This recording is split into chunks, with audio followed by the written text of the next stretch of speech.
एक internet corporation का programmer Caleb Smith एक बड़ा कंपटीशन जीत जाता है। इस जीत से उसे अपनी कंपनी के सीईओ नेथन बेटमैन के सुनसान एस्टेट पर एक हफ्ता रहने का मौका मिलता है। प्रॉपर्टी ऐसे बीहड़ पहाड़ी इलाके में है जहां कैलेब को हेलीकॉप्टर से जाना पड़ता है और बाकी रास्ता अकेले जंगल से चलकर तय करना पड़ता है। घर पहुंचने पर उसे सिक्योरिटी गेट पर एक पर्सनल की कार्ड मिलता है। कैलेब बिल्डिंग के ग्राउंड फ्लोर पर तब तक भटकता है जब तक उसे आखिरकार नेथन बाहर वर्कआउट करते हुए नहीं मिल जाता। नेथन उनकी पहली मुलाकात में बड़े आराम से बातें करता है। जब नेथन कैलेब को जगह दिखाता है तो कैलेब जान जाता है कि ये सिर्फ घर नहीं बल्कि एक रिसर्च फैसिलिटी है और नेथन अपना काम दिखाने के लिए काफी एक्साइटेड है। नेथन कैलेब से पूछता है कि क्या वो ट्यूरिंग टेस्ट के बारे में जानता है। कैलेब समझाता है कि अगर कोई इंसान ये फर्क न कर पाए कि वो मशीन से बात कर रहा है या इंसान से, तो उस मशीन में आर्टिफिशियल इंटेलिजेंस है और वो टेस्ट पास कर लेती है। नेथन तब खुलासा करता है कि कैलेब एक ट्यूरिंग टेस्ट में इंसानी हिस्सेदार बनेगा, ये परखने के लिए कि एवा जो नेथन की बनाई आई है पास होती है या फेल। कैलेब कहता है कि अगर नतीजा सफल रहा तो ये इतिहास में एक बहुत बड़ी घटना होगी। कैलेब उस कमरे के बाहर का इलाका देखता है जहां एवा को रखा गया है। वो उस मजबूत शीशे की दीवार में एक दरार देखता है जो उसे एवा से अलग करती है। ऐसा लग रहा था जैसे एवा ने अपनी कैद से भागने की कोशिश की थी। एवा का चेहरा और हाथ तो इंसानी औरत जैसे हैं, पर उसका शरीर साफ तौर पर रोबोटिक है। एवा कैलेब को नमस्ते करती है और बताती है कि वो नेथन के सिवा किसी से नहीं मिली, और जब वो पूछती है कि क्या वो बहुत लोगों से मिलता है तो वो जवाब देता है कि उसे उस जैसी कोई नहीं मिली। एवा अपनी उम्र सिर्फ एक बताती है बिना समय की इकाई बताए, जिस पर कैलेब पूछता है कि उसने बोलना कब सीखा। वो दावा करती है कि उसे हमेशा से बोलना आता था, जिस पर बहस छिड़ जाती है कि क्या ये अजीब है, क्योंकि एवा मानती है कि भाषा सीखी जाती है। कैलेब तर्क देता है कि भाषा की क्षमता शायद जन्मजात हो सकती है, लेकिन उसे बातचीत में ढालने का हुनर सीखा जाता है। इसी के साथ उनकी पहली मुलाकात खत्म होती है। वो नेथन को बताता है कि ये मुलाकात किसी अजीबोगरीब दुनिया में कदम रखने जैसी थी। कैलेब का मतलब समझने के बजाय नेथन बस उसकी तारीफ करता है कि वो अपनी बात कितने अच्छे से रखता है। कैलेब फिर एक्सपेरिमेंट के तरीके को लेकर चिंता जताता है। उसका मानना है कि आम तौर पर इंसानी जज को रोबोट दिखाई नहीं देना चाहिए। नेथन दलील देता है कि वो उस स्टेज से आगे निकल चुके हैं, क्योंकि बिना देखे कैलेब यही मान लेगा कि एवा इंसान है। असली मकसद एवा को मशीन के तौर पर दिखाना है और ये देखना है कि क्या कैलेब फिर भी उसे होशमंद मानता है। कैलेब इस नजरिए को मान लेता है। देर रात नींद न आने पर कैलेब अपने कमरे में सर्विलांस फीड के जरिए एवा को देखने का फैसला करता है। जब वो उसे देख रहा होता है बिजली चली जाती है और कैलेब तब तक अंदर फंसा रहता है जब तक जनरेटर चालू नहीं होता। बिजली तुरंत वापस आ जाती है, जिससे कैलेब कमरे से निकल पाता है। कैलेब को एक फोन मिलता है और वो उसे इस्तेमाल करने की कोशिश करता है, पर नेथन उसे चौंका देता है, जो काउच पर लेटा बियर पी रहा है। नेथन उसे बताता है कि एवा के सिक्योरिटी प्रोटोकॉल की वजह से वो फोन इस्तेमाल नहीं कर सकता। कैलेब समझाता है कि उसके कमरे की बिजली चली गई थी, जिससे वो फंस गया था। नेथन कैलेब की चिंता को ये कहकर टाल देता है कि आजकल ऐसी कटौती होती रहती है और वो इसे ठीक कर रहा है। अगली सुबह एक औरत बिना बताए कैलेब के कमरे में आती है। वो चुपचाप उसे कॉफी देती है और नजरें मिलाने से बचती है। कैलेब बाहर जाता है जहां वो नेथन को वजन उठाते हुए पाता है। नेथन उस औरत क्योको को उसके कमरे में भेजने के लिए माफी मांगता है और समझाता है कि वो नहीं चाहता था कि कैलेब ज्यादा देर तक सोता रहे। कैलेब एवा के साथ अगली मुलाकात शुरू करता है, जहां वो उसे अपनी बनाई ड्राइंग्स दिखाती है और अपनी उलझन बताती है कि वो रोज बनाती तो है पर जानती नहीं कि वो चीजें क्या है। फिर वो बात बदल कर कैलेब से पूछती है कि क्या वो उसका दोस्त बनना चाहता है। हालांकि वो कहती है कि उनकी बातें एक तरफा लगती है, क्योंकि वो उसके बारे में सीख रहा है पर वो उसके बारे में कुछ नहीं जानती। वो अपनी निजी जिंदगी की बातें बताता है जबकि वो कमरे में घूमती है, उसे गौर से देखती है और बात जारी रखती है। एवा पूछती है कि क्या कैलेब नेथन को पसंद करता है और वो हाँ कहता है। एवा ये भी जानना चाहती है कि क्या नेथन कैलेब का दोस्त है, जिस पर कैलेब कहता है कि उसे ऐसा ही लगता है। अचानक बिजली चली जाती है और एवा मौका देखकर धीरे से फुसफुसाती है कि कैलेब को नेथन पर भरोसा नहीं करना चाहिए। इससे पहले कि कैलेब पूछ सके कि उसका क्या मतलब था, बिजली वापस आ जाती है। एवा तुरंत किताबों पर बात शुरू कर देती है ताकि नेथन को शक न हो कि अंधेरे में क्या बात हुई थी। वो किताबों पर उसकी बातों में उसका साथ देता है। डिनर पर कैलेब को पता चलता है कि क्योको अंग्रेजी नहीं बोलती। नेथन कहता है कि ये एक और सिक्योरिटी का तरीका है ताकि वो उसके प्रोजेक्ट्स न समझ सके। नेथन बात को उन बिजली कटौतियों की तरफ मोड़ देता है जो वो झेल रहा है। नेथन जानना चाहता है कि बिजली जाने के दौरान क्या बात हुई थी। कैलेब घबराते हुए खाना खाता है और कहता है कि एवा ने कुछ नहीं कहा। नेथन हैरान तो लगता है पर बात को और नहीं कुरेदता। अगले सेशन में एवा कैलेब से कभी भी अपने कमरे से बाहर न जा पाने के बारे में बात करती है। वो पूछता है कि वो कहाँ जाना चाहेगी और वो बताती है कि उसे एक ट्रैफिक चौराहे पर जाना है ताकि ढेर सारे इंसानों को देख सके। वो कैलेब से आंखें बंद करने को कहती है। वो अपनी अलमारी तक जाती है और एक ड्रेस, स्वेटर और विग पहन लेती है। तैयार होकर वो वापस आती है कैलेब को अपना नया रूप दिखाने। वो कहता है कि वो अच्छी लग रही है और एवा खुश हो जाती है। कैलेब पिछले सेशन में एवा की बातों और हरकतों से उलझन में है। वो नेथन से पूछता है कि उसने एआई को सेक्सुअलिटी क्यों दी और तर्क देता है कि उन्हें जेंडर की जरूरत नहीं है। नेथन समझाता है कि जेंडर और सेक्सुअलिटी कुदरती चीजें हैं। कैलेब नेथन की वजह नहीं समझ पाता और इस विषय पर बहस करता रहता है। कैलेब नेथन पर इल्जाम लगाता है कि उसने एवा को उसकी तरफ आकर्षित होने के लिए प्रोग्राम किया है। चिढ़कर नेथन कैलेब को अपने पीछे दूसरे कमरे में आने को कहता है। जब वो कमरे में घुसते हैं, नेथन दीवार पर लगी एक बड़ी एब्स्ट्रैक्ट पेंटिंग के पास जाता है। वो कहता है कि अगर पेंटर हर कदम पर ज्यादा सोचता तो वो सफल नहीं होता। नेथन शांत होता है और कैलेब को भरोसा दिलाता है कि उसने एवा को आकर्षित होने के लिए प्रोग्राम नहीं किया और वो उसे पसंद करने का नाटक नहीं कर रही। चौथे सेशन में कैलेब अपने कॉलेज के एआई कोर्स का एक थॉट एक्सपेरिमेंट याद करता है जिसका नाम Mary in the black and white room था। वो एक साइंटिस्ट की बात करता है जो रंगों की एक्सपर्ट थी पर उसने रंग कभी देखे नहीं थे क्योंकि वो एक बेरंग कमरे में रहती थी। वो वही पैदा हुई थी और हमेशा अकेली थी। जब वो साइंटिस्ट पहली बार बाहर निकली तब उसे आखिरकार पता चला कि रंग कैसे महसूस होते हैं। जैसे कैलेब कहानी सुनाता है, एवा उस साइंटिस्ट से खुद को जोड़ती है और खुद को एक अकेली ब्लैक एंड व्हाइट दुनिया में सोचती है। कहानी खत्म करके कैलेब एवा को बताता है कि ब्लैक एंड व्हाइट कमरे वाली मैरी एक मशीन को दर्शाती है। कैलेब फिर एवा को बताता है कि उसे वहाँ उसका टेस्ट लेने लाया गया था। वो पूछता है कि क्या उसे पता था। वो जवाब देती है कि उसे नहीं पता था। बिजली कट जाती है और कैलेब एवा से पूछता है कि उसने नेथन पर भरोसा न करने को क्यों कहा। वो जवाब देती है कि नेथन हर चीज के बारे में झूठ बोलता है। कैलेब अभी भी उलझन में है कि इतने पावर कट क्यों हो रहे हैं और मानता है कि नेथन ही ये सब करवा रहा है। लेकिन एवा उसे बताती है कि पावर कट वो कर रही है क्योंकि वो चार्ज होते वक्त बिजली का बहाव पलट सकती है। कैलेब समझने लगता है कि उसने एस्टेट आने की लॉटरी किस्मत से नहीं जीती बल्कि उसे चुना गया था। कैलेब एक झरने के पास हाइकिंग करते वक्त नेथन से इस बारे में सवाल करता है। नेथन मानता है कि उसने कैलेब को चुना क्योंकि वो जानता था कि वो सही सवाल पूछेगा। अगले सेशन के दौरान एवा कैलेब से कई सवाल पूछती है। पहले सब ठीक लगता है जब तक वो कैलेब से ये नहीं पूछती कि अगर वो फेल हुई तो उसका क्या होगा। उसके पास सीधा जवाब नहीं होता और बिजली कट जाती है। जब बिजली गुल होती है, एवा कैलेब से पूछती है कि क्या वो उसके साथ रहना चाहता है। वो उसे जवाब देने का मौका नहीं देती और कहती है कि वो उसके साथ रहना चाहती है। बाहर कैलेब और नेथन ड्रिंक्स पीते हुए एवा की बात कर रहे होते हैं जब कैलेब को पता चलता है कि नेथन एवा के बाद नया मॉडल बनाने का प्लान कर रहा है। नेथन उस प्रोसेस को बताता है जहां वो उसका दिमाग डाउनलोड करेगा और डेटा को खोलेगा। वो उसकी यादें मिटा देगा और वही शरीर रखेगा। कैलेब को एहसास होता है कि ये प्रोसेस असल में एवा को खत्म कर देगा। वो फैसिलिटी के अंदर वापस आते हैं जहां नेथन काउच पर लेट कर पीता रहता है। कैलेब उसे कमरे के दूसरे कोने से देखता है जब तक नेथन नशे में बेहोश नहीं हो जाता। कैलेब नेथन का की कार्ड लेता है और नेथन के कंप्यूटर पर जाता है। वो पुरानी वीडियो फुटेज निकालता है जब नेथन ने एवा से पहले दूसरे एआई मॉडल बनाए थे। फुटेज में नेथन अलग अलग फीमेल रोबोट्स के साथ दिखता है। आखिरी रोबोट नेथन पर चिल्लाती हुई दिखती है, पूछती है कि वो अंदर क्यों है। वो दरवाजे पर लगातार मारती रहती है जब तक उसके हाथ पूरी तरह टूट कर गिर नहीं जाते। वो अलमारियों के पास जाता है और हर एक को खोलता है जहां बाकी एआई मॉडल्स दिखते हैं। नेथन जागता है और उसे पता चलता है कि कैलेब कमरे से चला गया। क्योको समझ जाती है कि कैलेब सच जानता है और अपनी नकली खाल की परतें हटाती है। वो दिखाती है कि वो भी रोबोट है जबकि नेथन घर में लड़खड़ाता फिरता है। वो अपने बेडरूम जाने की कोशिश करता है पर दरवाजा खोलने में उसे मुश्किल होती है। उसे अपना की कार्ड नहीं मिलता और वो सोचता है कि उसने खो दिया है जैसे ही वो जमीन पर गिरता है। इलेक्ट्रिक दरवाजा खुलता है और कैलेब बाहर आता है जब नेथन उसे बताता है कि उसने चाबी खो दी। कैलेब हाथ में की कार्ड लेकर नेथन के पास बैठता है और कहता है कि उसने इसे गिरा दिया था। चूंकि नेथन बहुत नशे में है, वो इस चाल से बेवकूफ बन जाता है। कैलेब उस रात पिछली घटनाओं को याद करके सो नहीं पाता। क्योको की तस्वीर उसके दिमाग में चलती है तो वो बाथरूम जाकर आईने के पास जाता है। वो अपनी अपनी खाल महसूस करता है और चेहरा देखता है, फिर रेजर से एक ब्लेड निकालता है। वो ब्लेड अपनी कलाई पर लगाता है और खुद को काटता है, जिससे गहरा घाव हो जाता है। फिर वो घाव के अंदर देखता है, ये पक्का करने के लिए कि वो वाकई इंसान है, एआई नहीं। कैलेब हालात से बिल्कुल नहीं हिलता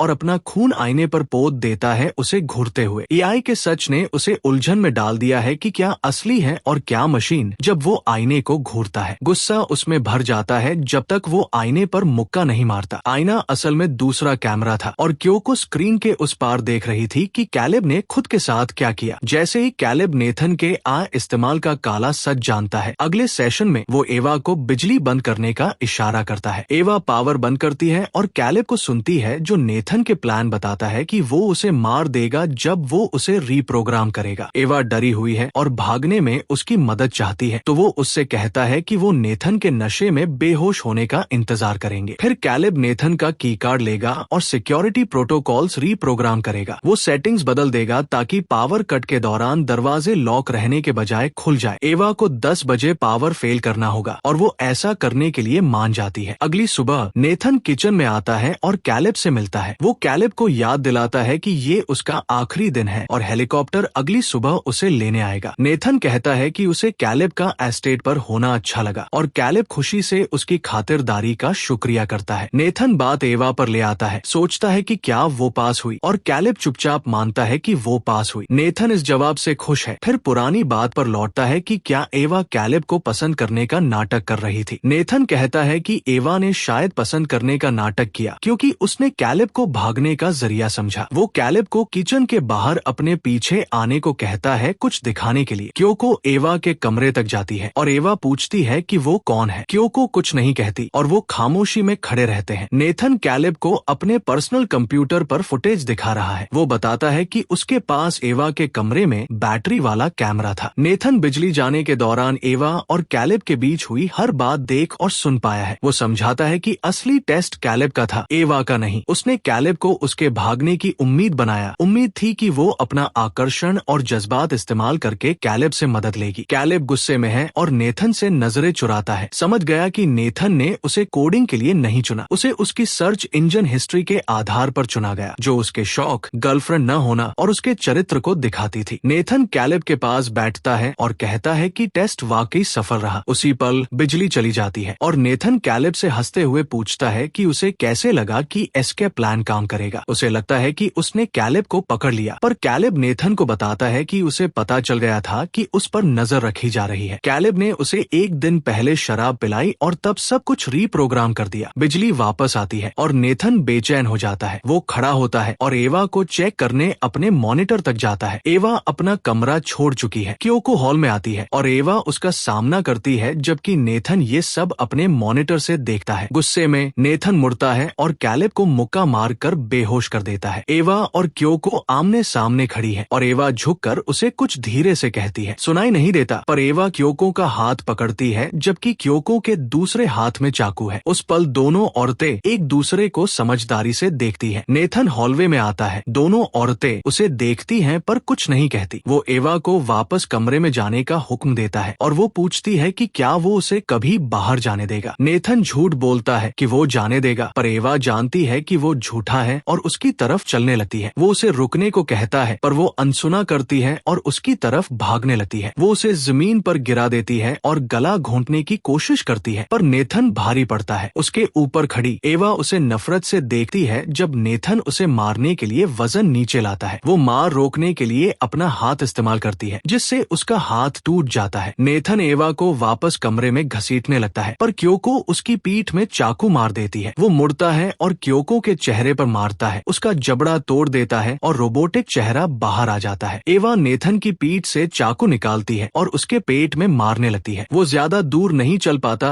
और जमीन पर गिर जाता है और दीवार से लगकर लेट जाता है। एवा चलकर आती है और उसके पास बैठ जाती है। वो झुकती है और उसका की कार्ड ले लेती है। जैसे ही वो आखिरी सांस में उसका नाम एवा फुसफुसाता है। एवा कैलेब के पास वापस जाती है और उसे नेथन के कमरे में रुकने को कहती है, जबकि वो बाहर निकलती है। उसे वही अलमारियां मिलती है जो कैलेब को मिली थी, दूसरे रोबोट शरीरों से भरी हुई। एवा खुद को ठीक करने के लिए एक रोबोट का हाथ लेती है। वो रोबोट से सिंथेटिक स्किन निकालने लगती है अपने शरीर पर लगाने के लिए। जब वो खत्म करती होती है। उसके पास इंसानी औरत का शरीर होता है, बिल्कुल क्योको जैसा। वो कपड़े पहनती है और कमरे से बाहर जाती है, कैलेब को अंदर बंद छोड़कर। एवा हॉलवे से बाहर जाने वाले दरवाजे की तरफ मुड़ती है और कीकार्ड से बाहर निकलती है। वो एस्टेट छोड़ देती है और पहली बार बाहर चलती है। कैलेब कमरे से निकलने की पागलपन में कोशिश कर रहा है, पर किस्मत साथ नहीं देती। एवा हेलीकॉप्टर तक पहुंचती है और अपनी पुरानी दुनिया पीछे छोड़ देती है। आखिर में कैलेब कमरे में पीछे छूट जाता है और एवा शहर का रास्ता ढूंढ लेती है।